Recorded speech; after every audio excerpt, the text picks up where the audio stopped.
Assalamu alaikum and welcome to Solutions Nerds. In this video, I'm going to show you how you can change your laptop screen refresh rate using Windows.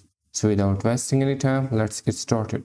This method really works for older laptop. You can also use that on newer laptop, but in older laptop, it's improve the battery life and also the performance of your laptop. Now how you can change it? Right click on your screen, then click on display settings.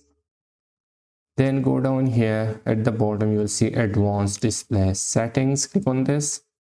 Then go down here, you will find out refresh rate. Click on this. Refresh rate depends on your laptop screen, how much hertz it's supported. Mine is 60 hertz, but I'm always using 40 hertz for better performance and for better battery time.